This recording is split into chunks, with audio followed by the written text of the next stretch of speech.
muuqaalkan waxaan ugu hadli doonaa sida la isaga saaro hal virus oo aad iyo aad kaga cabadeen ama markaasi ay gacanta u taageen Soomaalida kaasi oo ah mid ku dhaca badanaa flaashada. Hadan waxa soo galaya this PC waxa idin tusi doonaa flash oo aan haya halkan oo aan computerkayga suray waxa ii keenay arti kaas oo ka caabanaya badan markaasi viruskii helay. bal haddii aan gudaha u kala flashkan noocan ah flash oo waa la yaqaan qof walba waa u fahmi karaa. markii aan soo dhax galay flashkayga waxa arkaysaa in xogtii oo dhan ay noqdeen kuwa shortcut ah. haddii aan double click ku dhaho viruska noocan ah wuu sii faafi karaa. waxay keeni kartaa in marka qofkaasi uu ku wareero ama markaasi ay noqoto in viruskii uu u sii kala canjaladaha kale oo computerka ku jiray ama markaasina ay noqoto canjal walbo la soo geliyay computerka in uu ku faafo viruska noocan ah. haddii aan wax yar ka faaloodo viruska noocan ah horto waxaa la yiraahdaa viruskani waa mid horto badan adduunka oo dhan ku faafay oo kaliya Soomaalida ma ahan. waxaa la yiraahdaa Soomaalida u taqaanaa shortcut virus. noocan magacooda guud waxaa la isku yiraahdaa horta malware, laakiin qaybtan gaarka ah waxaa la yiraahdaa trojan. virus waxay qarinaysaa your old files and replaces them with a shortcut. marka shortcutkani fileka ah ee u abuura viruskani waa mid inaccessible ah, ma gali kartid gudaha ma gali kartid. sidoo kalena can spread easily, si fudud wayna ku faafi karaan. taas oo ku suurtagelinaysa markii aad double click ku dhahdidba in uu faafo viruskan oo computerka gudaha u sii kalo. marka haddii aad aragtid cilada noocan ah please ha furin file oo hore ugu sii soco tilaabooyinka aan ku siin doono ee la isaga saaro. waana 100% mid lahuba oo ka saari doonto viruskan insha Allah. ugu horeyn waxaan soo kicinayaa window R aan taabana waxa ii soo bixi doona shortcutkii qaybta markaas run box waxa ku qoraa cmd oo ah command promptiga.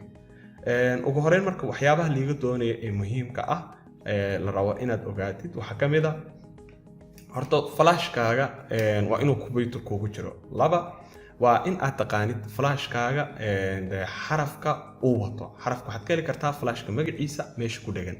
xarafkaas qoray laba dhibcood intana dhahay kadib waxaan leeyahay attrib كتب minus h minus s minus a minus r xidig space u dhaxay mid kasta dhibic xidig space slash s space slash d kadib waxa leeyahay enter.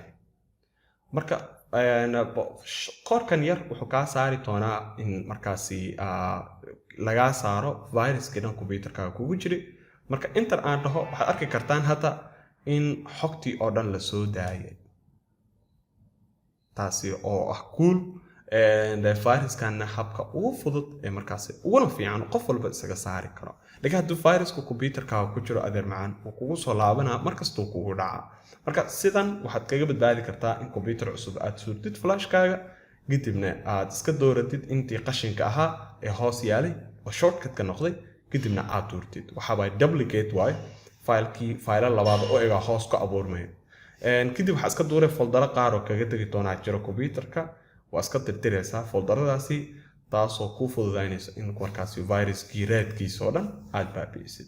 kadib haddii computerkaagu kugu jiray antivirus waxaad suubinaysaa check in viruskii laga baaro computerka flashkii la baaro in uu markaasi virus ku haray iyo in kale. marka sida ugu fiican waxa waaye inaad right click dhahdid kadib scan aad u tirtid.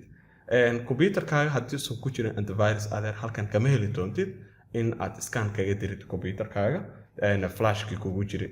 markii hadda antiviruskayga one detection hal xabo arkay oo virus ah wuuna tirtiray hore kaas u tirtiray hadda scanka uu suubiyay mid lagu guuleystay. sidoo kale antiviruska kugu jiro haddii uu markaasi cilad kugu hayo ama aad aragtid inuu markaasi badan cilada ka imaanaya dhankiisa waa in aad raacdid tilaabooyinkan. horta waa inaad hubisaa in uu markaasi antivirusku u baahan yahay update ama waxyaalo lamida. sidoo kalena waxa laga doonayaa haddii aad update u tirtid antiviruskaagu update yahay antivirusku in uu markaasi yahay mid reliable ah oo la isku haleyn karo.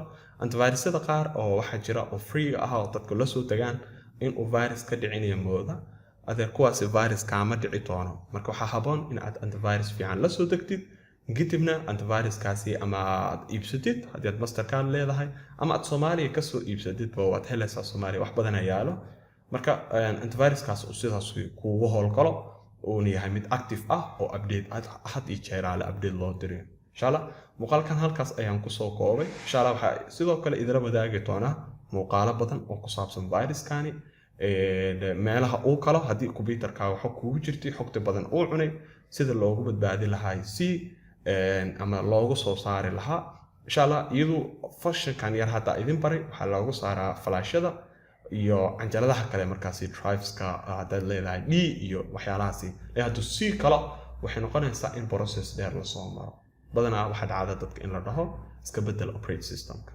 marka adoon operating systemka bedelin waxaa jirto dilaabooyin badan aad mari kartid insha Allah taasna muuqaala ka soo duubi doonaa salaamu alaykum